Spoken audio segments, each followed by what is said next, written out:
about what's this going to be like, and then you get the reality of the moment, if that even exists, because everything is perspective as it comes in. But let's getting a little esoteric. So.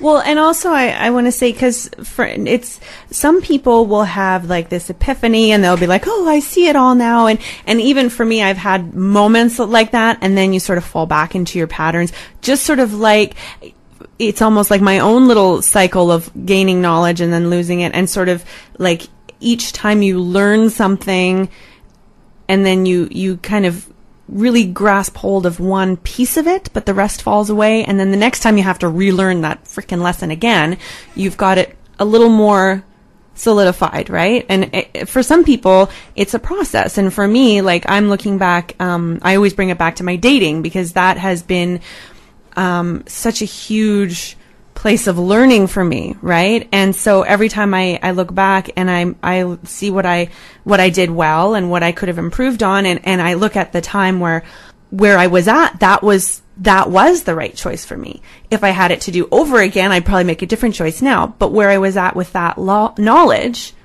that was the best decision I could have made. So what advice do you have for people who like are frustrated, like myself, who I still get caught up in these patterns of worry and blame and not remembering why we're all here? So what do you say to those people who are still on that learning path? Well, really great question. I think you're going to help a lot of people if my answer has any kind of coherence.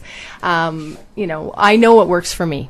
I can't speak for anybody else, but what works for me is allowing myself to know that as I learn lessons, they take time to filter in.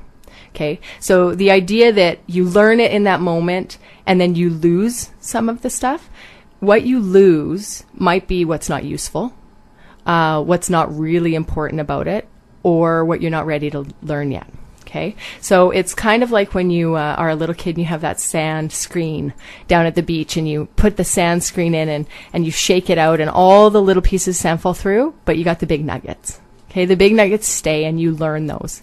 And then your next lesson comes in and they dump another big bucket of stuff on you. And you have this big epiphany and then all the little pieces of sand filter through and you're left with those nuggets. Okay. And then eventually you've got your little pile of brilliance. You know, your little pile of lessons that you've learned that are part of you and they're part of what you're going to take forward. But be patient with yourself. And the biggest thing that I have absolutely learned in the last 4 years that I did not know, epiphanies are not random. Epiphanies are work. If you are doing the work, if you are reading and not just tuning out with television and tuning out your whole life, if you are reading, if you're meditating, cannot say enough about the importance of just being quiet with yourself. That's all it is. That's all meditation is. You don't have to go all guru. You don't have to go all crazy. You don't have to go any further practice than that. But if you be quiet with yourself, which is really hard for me at times, and do the work, read, seek the knowledge, listen to podcasts, it'll come. The epiphanies can come rapid fire. And do you find, Rene, travel brings huge lessons, don't you think? Absolutely. I did a travel log show, and we shot a couple of episodes in Egypt and